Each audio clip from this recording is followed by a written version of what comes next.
हिंदी भाषा की कुल वर्ण लिपियां कितनी हैं। अपने आप में ये क्वेश्चन है, जो भी ऑप्शन होते हैं उसके आधार पे हमें आंसर देना होता है। तो प्यारे दोस्तों, अगर वो आपसे व्यंजन पूछे तो व्यंजनों की जो संख्या है वो होती है हमारी 35। ठीक है, ये आपको ध्यान रखना है। लेकिन इसी व्यंजन के अंतर्गत एक हमने विशिष्ट व्यंजन को जोड़ लिया है, और वो जो विशिष्ट व्यंजन है वो हमारी जो वर्णमाला है, ये विशिष्ट व्यंजन जब इसके अंदर जुड़ जाता है तो टोटल जो वर्णों की जो संख्या होगी वो होगी 53। लेकिन ऑप्शन में 53 अगर नहीं है तो राइट आंसर 52 ही होगा।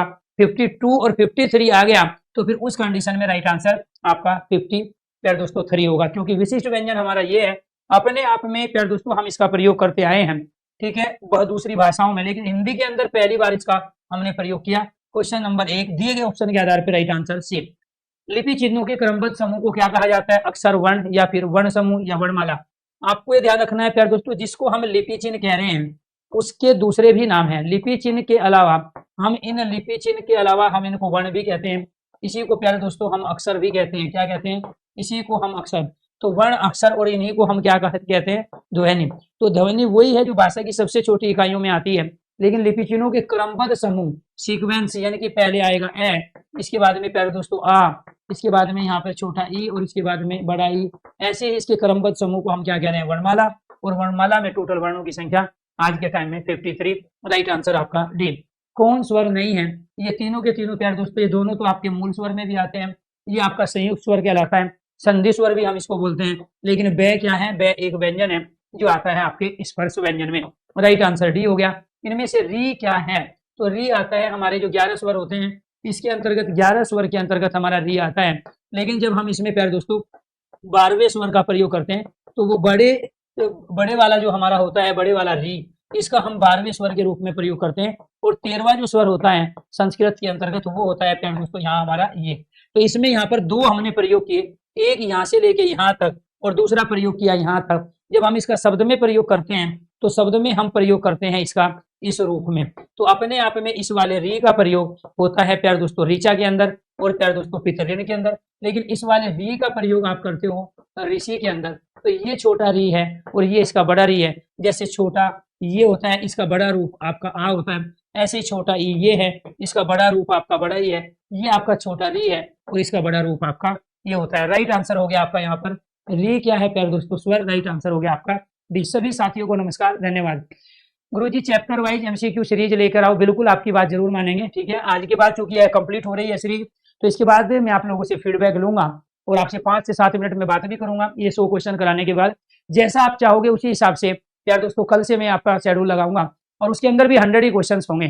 चाहे आप मुझे टॉपिक वाइज कहो या फिर प्यार दोस्तों मिक्स क्वेश्चनों के साथ कहो या सेक्शन वाइज। हमारे पास 3 अलग अलग तरीके होंगे। या तो हम सेक्शन को टारगेट करें, पूरी शब्दावली के 100 क्वेश्चन ले आए, पूरे काव्य शास्त्र के 100 क्वेश्चन, हिंदी साहित्य के 100 क्वेश्चन, एक तरीका वो है। या फिर हम टॉपिक वाइज चले तो दिए गए वाक्य में उपयुक्त विराम चिन्ह का चयन करना है।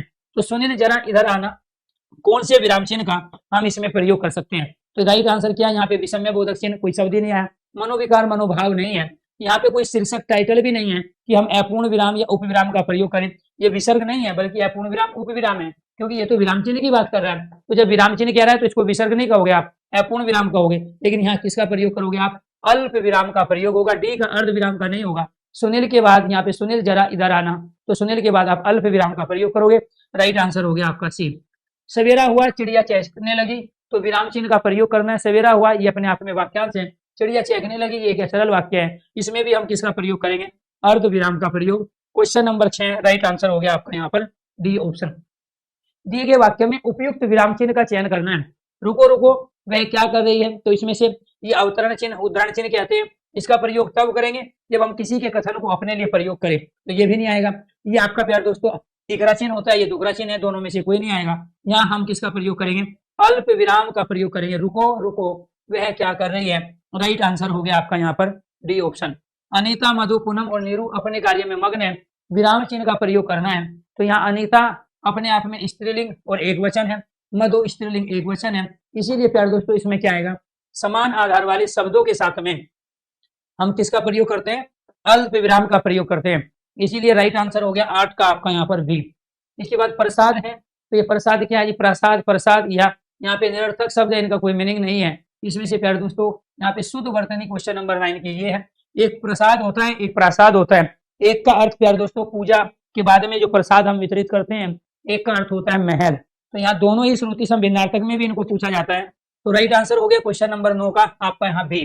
प्रश्न संख्या 10 से 12 तक निम्नलिखित अशुद्ध शब्दों के लिए विकल्प दिए गए हैं, इनमें से शुद्ध शब्द को चुनकर उत्तर पत्रक में आपको चिन्हित करना है। जैसे कि आप सबको पता है OMR शीट पे प्यारे दोस्तों आपका पेपर होगा, ये आपको ध्यान रखना है। उसी तरह के आपके क्वेश्चन भी है उत्तर पत्रक। तो उत्तर पत्रक क्या है? OMR शीट है आपकी, OMR शीट। तो ये OMR शीट पर ही आपको सारे के सारे क्वेश्चन करने हैं, ये आपको ध्यान रखना है, एक भी क्वेश्चन छोड़ना नहीं है। तो इसमें से बताना है कि इसमें से सन्यासी की शुद्ध वर्तनी क्या होगी। यहाँ बी है क्योंकि यहाँ अनुस्वार आएगा। ये अपने आप में शब्द कैसे बना है? सम और न्यास, और इसमें लगा है आपका ई प्रत्यय। ये वाला ई यहाँ शब्दांश प्रत्यय के रूप में आया है। न्यास का मतलब होता है ट्रस्ट अर्थात धरोहर होता है। तो यहाँ पर ये अनुस्वार जो आया वो मैं के स्थान पे, इसलिए राइट आंसर हो गया इसमें बी ऑप्शन। इसमें से शुद्ध वर्तनी बतानी है कौन सी है। तो यहाँ पे त्याग नहीं है, क्या बनेगा? त्याज्य शब्द बनेगा। तो त्याग और त्याज्य तो ये अपने आप में क्या है? एक संज्ञा है, भाववाचक, दूसरा उसका विशेषण है। तो राइट आंसर क्या हो गया आपका यहाँ पर? इस त्याज्य से शुद्ध वर्तनी ये वाली होगी, वो आपकी है शुद्ध है, राइट आंसर सी। इसके बाद सुदृढ़ होता है, इसमें यहाँ पे गलती प्यारे दोस्तों ये है, इसमें गलती ये है यहाँ पर। तो राइट आंसर हो गया सूद। मैं लेके आया हूँ एक हिंदी स्पेशल का बेहतरीन बैच, जिसके अंदर हम तभी तमाम स्टेट और सेंट्रल गवर्नमेंट के जितने भी एग्जाम हैं उसके सिलेबस को यहाँ हम कंप्लीट कराएंगे। इस कोर्स की फीस रहेगी 399 रुपया। इसके अंदर हम हिंदी व्याकरण, हिंदी शब्दावली, हिंदी काव्य शास्त्र, हिंदी साहित्य, भाषा विज्ञान और हिंदी विविध, यानी कि हिंदी के सारे वे सेक्शन जो किसी भी एग्जाम में पूछे जाते हैं।